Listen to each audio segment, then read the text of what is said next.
Fala pessoal, bom dia, boa tarde, boa noite para todo mundo que nos ouve aí, né? Estamos de volta aqui uma semana depois do podcast número 100. Estamos agora no 101, né? 101. E vamos direto aí para a parte de mercado, né? O que aconteceu durante essa semana, mas principalmente a gente teve o fechamento do mês de março, né? Março de 2024 acabou.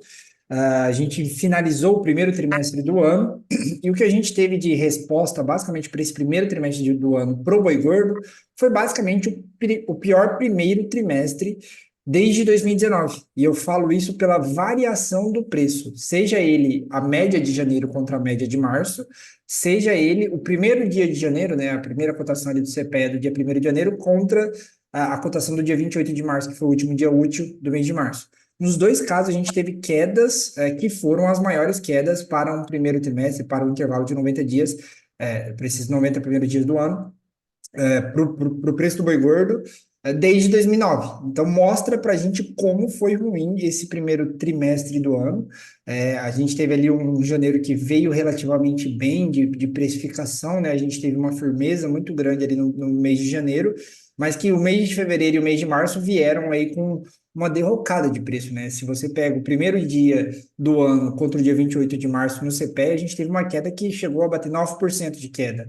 Enquanto que se você pega a parcial, na verdade a média mensal de janeiro contra março, você teve uma queda que ultrapassou 6,5%, que como eu disse, né, foi a pior queda para o preço do boi gordo desde 2009.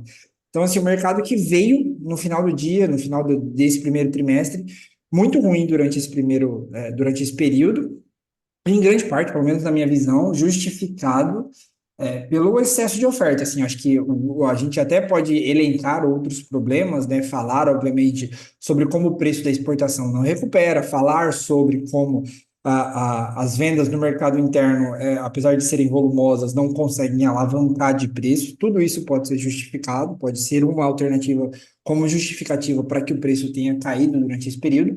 Mas, sem sombra de dúvida, o fato da gente estar batendo mais de 3 milhões e 100 mil cabeças em janeiro, em fevereiro, e provavelmente os números de março vão trazer números parecidos com esses, isso aqui eu acho que é o que mais pesa, assim, é o excesso de oferta. A gente ainda está batendo muito, muito animal e fechar aí provavelmente com o maior volume abatido no primeiro trimestre da história, tá? Eu acho que a gente já pode até adiantar isso. A gente vai ter aí mais de 9 milhões de cabeças abatidas nesse primeiro trimestre, isso contando com os números formais, né, o IBGE. Então, assim, é um volume muito grande e que, na minha percepção, é o que guia o que está acontecendo com o preço do boi gordo, é o excesso de oferta.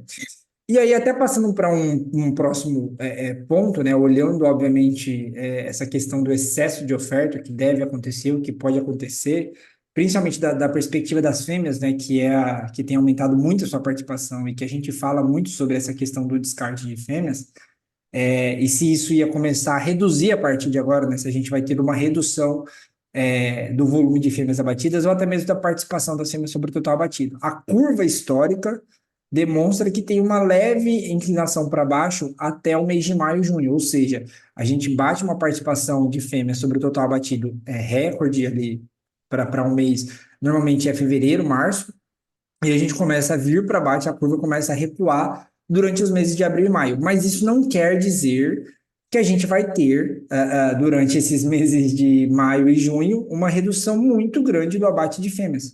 Então, assim, a gente vai ter provavelmente uma participação um pouco menor, mas no total de animais abatidos, o reflexo talvez seja muito pequeno. E um ponto qual que é o principal pressuposto para o cara começar a reter fêmea, né? Para o cara da cria, para o pecuarista de fato começar a reter fêmea. É a sua margem ou estar melhor ou estar positiva, e grande parte da sua margem do pecuarista que faz a cria está atrelada com a receita obtida com o preço do bezerro. E o preço do bezerro não saiu do lugar, assim, não sai do lugar desde outubro do ano passado. A gente fechou o preço CPEA para o bezerro no MS, o mês de março, basicamente no mesmo patamar que ele tinha fechado lá em outubro de 2023, a R$ 2.058, R$ 2.059. Então, esse é um ponto que tem muito me chamado a atenção. O preço do bezerro não sai do lugar, consequentemente, a margem do criador não evolui, porque o seu principal índice de receita também não evolui. Então, por que cargas d'água ele já vai começar a reter as suas fêmeas a partir de agora? Esse é um grande ponto. E aí, essa questão para os próximos meses vai ficar como um gargalo. A gente vai ter maior volume de fêmeas, um menor volume de fêmeas abatidas durante o mês de maio e junho, olhando para o principal pressuposto aí que a gente poderia se atrelar e achar essa visão um pouco mais fidedigna, seria a principal fonte de receita dele está melhorando. Não é o que está acontecendo agora por enquanto. Então, assim, esse é um grande ponto do que eu tenho visto no mercado por enquanto. Assim, a gente ainda não dá para cravar que o abate de fêmeas vai começar a se reduzir, o preço do boi gordo vai começar a subir daqui até maio, até porque é contrassenso, né? É contra o histórico. Normalmente você pega o preço do boi gordo, ele não caminha, na maioria dos últimos 20 anos, ele caminhou para baixo durante esse período, entre maio e março, né? Entre março e maio. Então seria um pouco de contrassenso afirmar que o preço vai subir de fato daqui até maio, mas pode acontecer. E para falar um pouquinho disso, acho que até para falar um pouquinho do que está acontecendo agora no mercado, né? Acho que essa é um retrospecto do que talvez esteja acontecendo agora, especificamente nessa primeira semana de abril, no final da última semana de março. Acho que a Laura pode trazer um pouquinho para a gente do que está acontecendo agora, principalmente na Bolsa. A gente teve um respiro aí, mas eu vou deixar a Laura dar os detalhes. Laura, fica à vontade. Obrigada, Iago. Bom dia, boa tarde, boa noite aí para quem está nos ouvindo mais uma semana, nos acompanhando aqui. Então, é um ponto muito interessante que você comentou aí, né, da decisão do pecuarista em começar a reter essas fêmeas, e aí seria um dos indicativos, inclusive, para a gente ver pelo menos uma aproximação da virada de ciclo, né, já que grande parte aí desse excedente de oferta e também dos preços mais baixos que a gente tem visto é derivado justamente desse descarte de fêmeas, né? O que compõe esse aumento de oferta em fase de baixa de ciclo como esse? Descarte de fêmeas e o bezerro que ficou em excesso lá atrás, virando boi agora. Então, muita oferta de animais terminados. E quando a gente observa margem de cria e preço de bezerro, a gente tem observado pontualmente, aí vamos falar nos últimos 15, 20 dias, uma certa recuperação nos preços do bezerro e uma diminuição da oferta. Muitos clientes têm nos reclamado sobre isso aqui, de não estou conseguindo comprar mais bezerro nos preços anteriormente que eu comprava, não estou tendo oferta. Então, realmente, o mercado de reposição para essa categoria mais jovem aí, ela deu uma mudada aí no clima nos últimos dias, aí nas últimas 2 semanas. A questão é, né, será que isso vai prevalecer? Será que isso vai continuar? E aí, quando a gente olha, analisando aí os últimos anos, o que nós identificamos é que é normal, comum, pelo menos, geralmente acontece, do bezerro dar essa recuperada de preços ali nos meses de março e abril, antes de voltar a cair, né? Então, acho que é muito prudente isso que você comentou, Iago, né? De a gente às vezes não se precipitar com um momento mais positivo do mercado e achar que realmente o ciclo virou, que agora a gente já entrou nos anos de bonança, digamos assim. Então, o bezerro nos demonstra isso, né? E antes de boi subir, tem que subir primeiro o bezerro precisa ele recuperar primeiro, antes de faltar o boi. A gente precisa ver essa falta de bezerros, né? E pontualmente agora a gente está identificando sim uma menor oferta, mas eu não acredito que isso deve perpetuar aí com a entrada da desmama a partir de maio, né, junho, que começa o maior volume de bezerros sendo desmamados. Então, acredito que sim, a gente está vendo esse respiro agora, né, dessa categoria, mas que para frente aí nos reservam momentos que os preços devem voltar a recuar. Não falo que abaixo do que estava há um mês e meio, 2 meses atrás, acho difícil também a gente ver preços muito abaixo do que a gente já viu aí durante esse ano, e o ano passado também, né, quando o boi caiu, o bezerro acompanhou essa queda e caiu bastante também, mas eu acredito que os preços devem dar uma recuada, se voltar a dar uma recuadazinha para essa categoria, em maio, junho aí, e aí acompanhando os preços do boi também, né? Então, assim como o bezerro deu uma firmada agora, a gente está vendo também essa firmeza, né, essa maior sustentação dos preços da arroba bovina. Depois de muitas semanas consecutivas de queda, e basicamente desde a segunda quinzena de janeiro, a gente vê quedas consecutivas aí para a arroba bovina. Nessa semana, nós observamos uma valorização de 0,5%. Né? Isso quer dizer que o ciclo virou? Isso quer dizer que agora não vai ter mais safra? Não acredito que isso vai acontecer. Eu ainda acredito que agora esse é um respiro que o mercado está dando. A gente viu uma boa qualidade de chuvas aí no mês de março, em grande parte do Brasil, principalmente se a gente pega a região Sudeste, Brasil Central ali também. Então, isso acaba dando um fôlego para o pecuarista em relação à condição de pastagens, né? Ele consegue segurar um pouco mais seu animal ali no pasto. Então, isso são pontos que acabam influenciando aí para que o pecuarista consiga arbitrar um pouco mais na hora de comercializar esse animal. Mas fato é que as escalas continuam bastante alongadas, fato é que a gente ainda tem esse descarte de fêmeas, justamente porque o bezerro ainda não está compensando o pecuarista iniciar esse processo de retenção, e não é nem só compensar, né? Ele não consegue fazer isso porque os preços estão muito baixos ainda. Então, ele tem conta para pagar e não consegue ainda fazer esse movimento. Então, eu ainda acredito que essa retenção de fêmeas, que esse descarte de fêmeas, perdão, ele deve continuar aí durante os meses, até a gente comentando aqui um pouquinho antes de iniciar a gravação, né? Eu estou vendo alguns relatos também do pessoal aproveitando um pouco mais a carcaça dessa vaca ou dessa novilha que vai para descarte. Então, o que anteriormente a gente via os picos ali de abates, né? Historicamente é o que a gente vê de descarte de fêmeas durante os meses ali de janeiro, fevereiro, tudo. Talvez a gente veja essa continuidade desse descarte de fêmeas se alongar um pouco mais, justamente por a decisão de muitos pecuaristas em colocar um pouquinho mais de carcaça nessa fêmea, e não só fiz ali o toque, vi que ela não está prenha, já vou descartar direto, já vai para o gancho direto. Agora o que eu estou vendo é um movimento de muitos estão engordando um pouco mais essa fêmea aí e alongando um pouco mais a estadia, ou seja, é algo que nos levaria a um descarte de fêmeas aí ainda levado olhando para uns meses aí, seguintes aí, né, desse primeiro semestre. Mas essa recuperação momentânea que a gente tem visto aí dos preços do boi, essa maior sustentação, o preço parando de cair, iniciando uma valorização, ela tem refletido na bolsa, né? A gente acabou, inclusive, a quaresma na semana passada, né?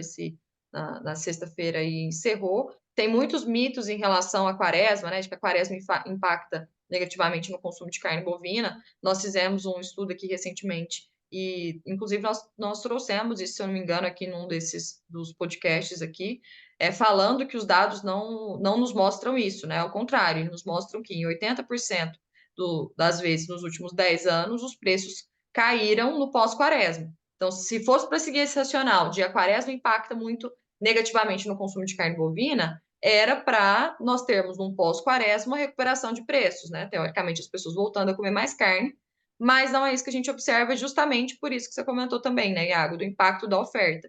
Então, o pós-quaresma, ele cai juntamente aí com o momento de início de safra, do pessoal ofertando mais boi por os pastos estarem já acabando, né, já entrando no período seco aí. Então, todo esse conjunto de fatores faz com que a gente tenha uma queda de preços no pós-quaresma, e é isso que eu imagino aí que a gente deve observar, principalmente se a gente olha para o final de abril, início de maio. Acredito sim que os preços devem continuar nesse movimento um pouco mais positivo, pelo menos nessa primeira quinzena, e até por consumo doméstico mais aquecido de primeira quinzena também, que a gente comumente vê, né?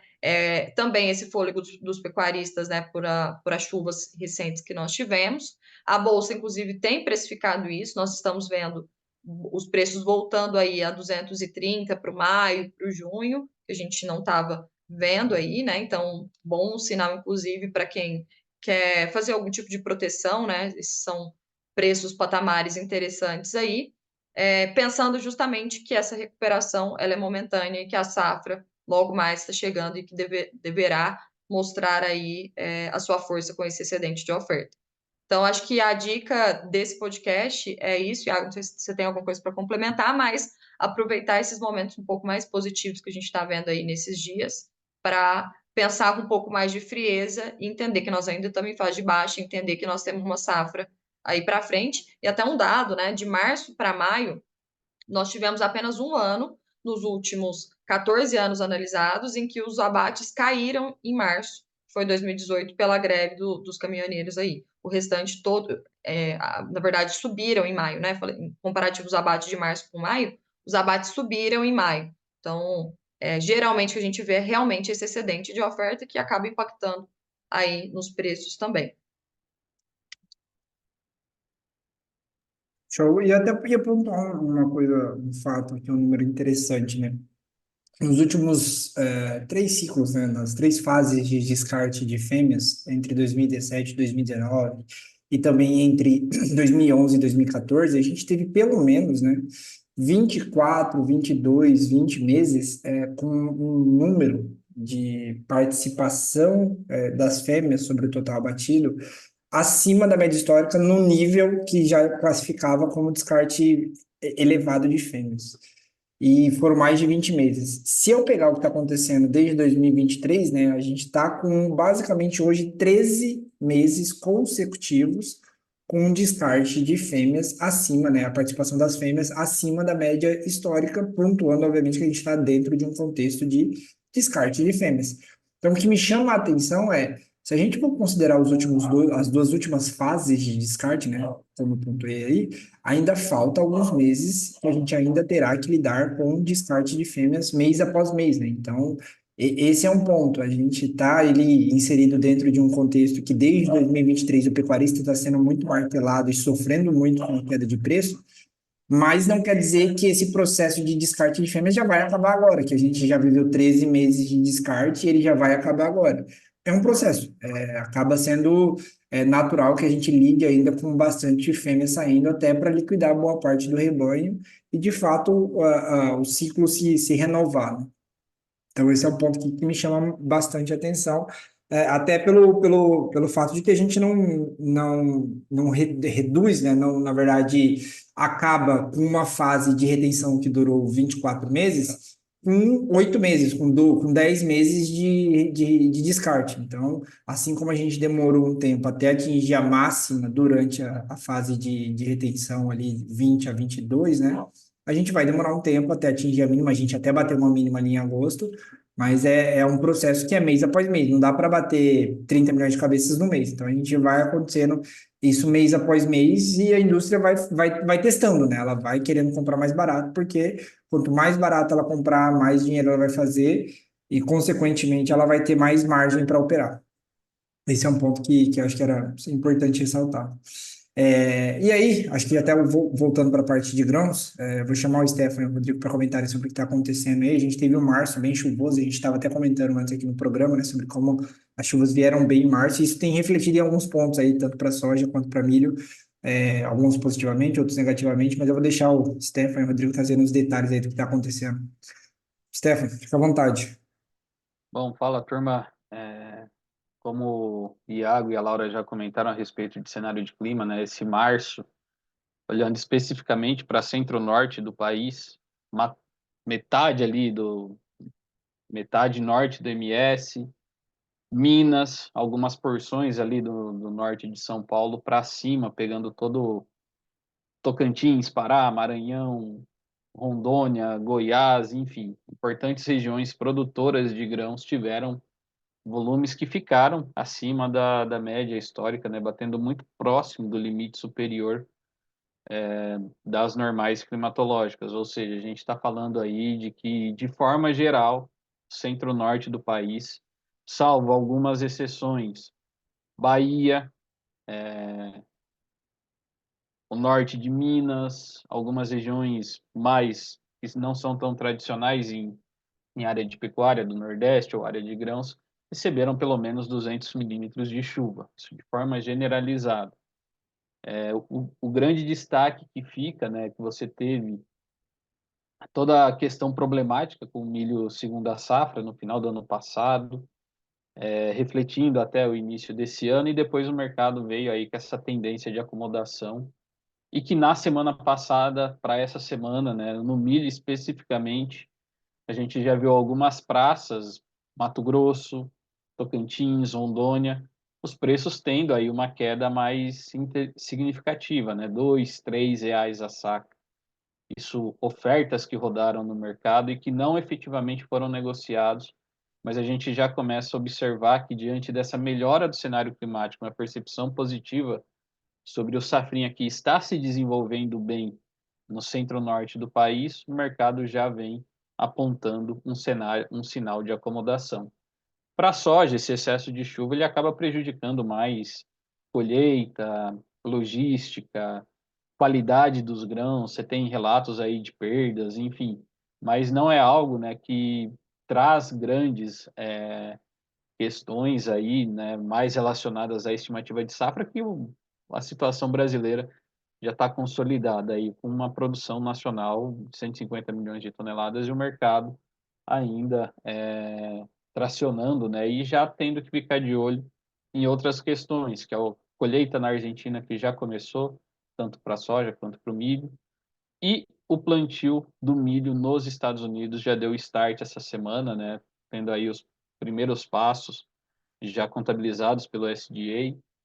Mas um ponto que chama a atenção, né, e acho que o Rodrigo pode trazer isso com mais clareza, são os números que o USDA trouxe semana passada para o cenário de grãos, estoques nos Estados Unidos, que vieram, né, tanto para a soja quanto para o milho, estoques mais elevados, porém, ali nas expectativas do mercado, tiveram seus movimentos em relação à área plantada, indicando, né, uma redução mais drástica para o milho e uma percepção, né, de aumento de área da safra de soja, e tudo isso entra no radar para esse restante de 2024 em relação à precificação e também para a safra 24/25 aqui no Brasil.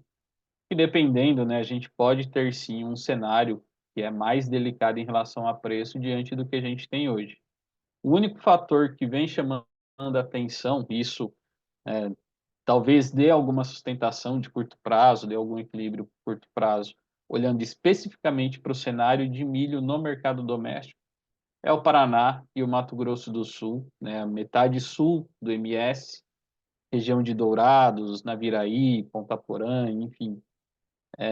E o norte e oeste do Paraná, ali o eixo Cascavel até Londrina, que vem com volumes mais irregulares e já tem algumas perdas marginais mais consolidadas e previsões de chuvas que não são tão satisfatórias para amenizar esse quadro. Então, vale esse ponto de atenção e, por enquanto, né, nas precificações que a gente olha, a base Porto, né, paridade de exportação para o segundo semestre, para o milho, continua ali a partir de julho na referência de R$ 57, R$ 58 reais a saca, e ela vai numa crescente até chegar ali outubro, novembro, nas referências de R$ 60 reais a saca. Aí para a soja, né, a própria consolidação aí desses movimentos de Chicago, prêmio de exportações, indica ainda algumas valorizações mais tímidas aí de 5, 7 até 10 reais a saca daqui até meados de julho. Então, para o produtor que tem soja para comercializar, né, olhar esse cenário com cautela em relação a Estados Unidos, né, talvez uma proteção de Chicago para essa soja que está estocada, começar a olhar a proteção de Chicago para o ano que vem. E para o milho, ainda a B3 pode dar algum suspiro aí nesse curto prazo, olhando esse cenário climático de Brasil. Ainda temos safra dos Estados Unidos pela frente, mas é um cenário, né, que ele não vem com uma construção tão positiva e um cenário tão positivo aí para preços, pelo menos nesse médio prazo aí que a gente está olhando. E aí queria passar para o Rodrigo das atualizações, das novidades também que tiveram para o mercado de grãos. Bom, vamos lá, Stefan. Bom dia, boa tarde, boa noite a todos que nos acompanham. Na última semana, como o Stefan comentou, nós tivemos aí importantes atualizações para o mercado de grãos nos Estados Unidos, mais especificamente na quinta-feira, no dia 28, o Departamento de Agricultura dos Estados Unidos, o USDA, ele divulgou dados de intenções de plantio do produtor norte-americano para essa safra, né, que iniciou agora o plantio, né, de milho e soja. Então, diz respeito à temporada 24/25 e também dados de estoques trimestrais de grãos até 1/3 de 2024, né, 1 de março. E, assim, foi um pouco, para a soja, foi mais em linha com as expectativas de mercado, e para o milho, nós tivemos aí para a intenção de plantio, uma redução maior do que o esperado, e os estoques trimestrais eles vieram com um acréscimo, mas um acréscimo abaixo da expectativa de mercado. Então, para o milho, ele teve um reflexo bem positivo para a precificação em Chicago. Nós tivemos aí, analisando o gráfico diário, altas superiores a 3% na última quinta-feira. E o dado que o USDA coloca é um plantio de milho nos Estados Unidos neste ano de 2024, atingindo aproximadamente 90 milhões de acres, né? Uma redução de 4,61 milhões de acres no comparativo com 2023, né? Em hectares, é uma redução de 1,86 milhão de hectares, uma redução um pouco maior do que o esperado, que refletiu nessa movimentação dos preços em Chicago. Milho maio na tela agora negociando a 4,35 dólares o bushel, e analisando também a movimentação de preços, ele segue dentro de uma congestão, né, lateralizado. Lembrando que o contrato maio ainda é o mais líquido em Chicago. E para a soja nós tivemos aí era esperado um movimento oposto em relação à precificação. Os futuros de soja chegaram a cair bastante na quinta-feira. Contrato maio, que também é o mais ativo em Chicago, ele atingiu na quinta, na mínima da sessão, 11,77 dólares o bushel, porém ele recuperou. Alguns vencimentos fecharam levemente no campo negativo, outros levemente no campo positivo, basicamente no 0 a 0 na quinta-feira. Mas para a soja nós tivemos aí um incremento de área, né? Então o produtor norte-americano ele vai plantar mais soja no comparativo com o ano anterior, algo que a gente já vinha comentando e colocando em nossos relatórios, né, analisando outros indicadores. Relação soja-milho em Chicago é um deles, inclusive, né, alguns níveis interessantes aí. A relação soja-milho, quando ela está acima de 2,5, ela tende a direcionar o plantio para a soja. Então é o que a gente tem observado, a gente vem analisando isso no maio, nos contratos ali no meio do ano, né, no setembro, e principalmente a soja novembro com o milho dezembro, que representa a entrada da safra norte-americana. E de fato aí nós tivemos um incremento de 2,91 milhões de acres para a área de soja no comparativo com o ano de 2023, né, que é o equivalente aí de um incremento de 1,18 milhão de hectares. Para a soja, a gente já tem um viés mais de alta, analisando o gráfico diário, apesar de no curtíssimo prazo ela também está indefinida, né? A gente tem topos mais altos, analisando o gráfico diário novamente, e fundos mais baixos. Então, tecnicamente se diz, né, que é uma tendência indefinida por expansão. Então, a gente tem essa movimentação de preços. Contrato maio negociando a 11,98 ou 11,99 dólares o bushel, agora às 11 horas e 25 da manhã, né, negociando nesse patamar de preço em Chicago. Queria só chamar a atenção para quem já está olhando para a safra brasileira, né, que será semeada, então a safra 24-25. Se a gente observa o contrato março de 25, ele está negociando na importante referência dos 12 dólares o bushel em Chicago. Então, muita atenção a esses patamares. É algo também que a gente vem comentando bastante, né? A depender do desenrolar, né? Agora, iniciando o plantio nos Estados Unidos, tem toda depois a safra brasileira pela frente, safra argentina, mas a depender de como for, né? A gente tem um cenário bem complicado em termos de precificação. Então, muita atenção aí para esses fatores que formam o preço do grão. Soja Chicago, março 25, negociando nos 12 dólares o bushel. Lembrando que esse mesmo vencimento ele tem um gap a ser preenchido entre 12,41 e 12,50. Então, a depender da volatilidade do mercado, né? Logo mais nós entramos aí no mercado climático norte-americano, pode abrir algumas possibilidades para o hedge de preços. E trazendo para Brasil, milho B3 refletindo bastante esse cenário climático, né? Com praticamente o encerramento do plantio do milho safrinha e assim cenário climático respondendo bastante por América do Sul, né? Início da colheita também na Argentina, estão direcionando bastante os preços aqui na nossa bolsa. Contrato maio, CCMK 24, negociando a R$ 59,35, também bem lateralizado, tem uma região de suporte no vencimento maio entre 58,60 e 59, ou seja, é um patamar que o mercado chegou a tocar e não perdeu, né? Ele chegou a tocar novamente e não perdeu. Então, é como se fosse um piso aí que a gente observa de sustentação no curto prazo. Para cima, uma primeira resistência em 61 e 59. Indicador CPEA no dia de ontem, ele veio a R$ 61,71, então levemente abaixo da faixa que a gente vem comentando, né? O mercado não estava perdendo a casa dos 62 e agora ele veio levemente abaixo desse patamar, mas ainda dentro de um cenário de acomodação de preços. E só queria comentar aqui rapidamente o futuro de boi gordo, né?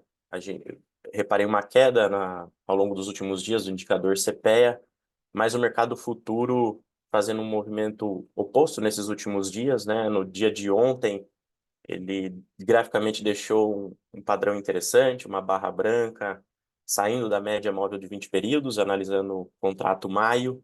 Hoje ele já superou a máxima de ontem, né? Então ele marcou um fundo e no maio negociando bem próximo dessa referência dos 230, né? 229,80. Até mandei aqui, a gente estava conversando antes, sazonalmente, né? Muito comentado, tem a safra entrando no mês de abril, maio, né? Analisando o mercado físico, a gente tende a ter, né? Não é sempre que isso acontece, uma precificação de baixa, mas o mercado futuro aí ele está demonstrando uma movimentação mais de alta nesse início de mês, né? O que me chama a atenção só é a baixa liquidez. Eu acho que o ideal seria que houvesse uma valorização dos preços acompanhado por um maior volume de contratos negociados. Mas é isso. Contrato Maio negociando agora na tela 229,80. Show, Rodrigo. Acho que é um ponto muito interessante, né? Às vezes você não vê esse volume, né? O preço está subindo, mas sem grande liquidez. E eu acho que esse é um ponto que vai chamar a atenção. Inclusive, até para falar um pouco do mais longo, né? A gente não falou, o contrato para outubro está negociando a 246,50. Então, quem está fazendo um planejamento de compra de animais um pouco mais, não a ponto de abate ali num confinamento de 3, 4 meses, né? Mas pensando que o animal vai ser entregue daqui 6 meses, a gente já tem uma janela de oportunidade de um animal que é negociado hoje a preços, em teoria, 15, R$ 16 mais altos do que o negociado atualmente no físico. Obviamente, se essa conta faz sentido ou não para quem está negociando, para quem está comprando animais, é muito particular. Mas já tem-se a oportunidade de você vender animal para outubro 24 a 246,50. Não é o maior preço, não é o melhor preço que esse contrato já foi negociado, mas me chama a atenção de que existe essa oportunidade, tá? E essa questão sobre a falta de liquidez é um ponto que não tinha notado, me chamou a atenção agora, assim, que a gente tem subido, mas sem grande volume de negócios, né? Então, acho que é um ponto para ficar atento aí, até principalmente para quem está da ponta aí que precisa vender alguma coisa, talvez, nesses próximos 60, 90 dias. Acho que é isso. Se tiverem qualquer adição, Rodrigo, Stefan, Laura, tudo certo? Tem mais alguma adição? E é isso, bora pra semana, né? Bora para semana. Show de Bora, bola. bora trabalhar. É isso. Valeu, turma. Obrigado mais uma vez a presença de todo mundo e agradeço todo mundo que está nos escutando aí. Valeu. Até a próxima. Obrigada, Valeu, turma. pessoal. Boa Obrigadão, semana. pessoal.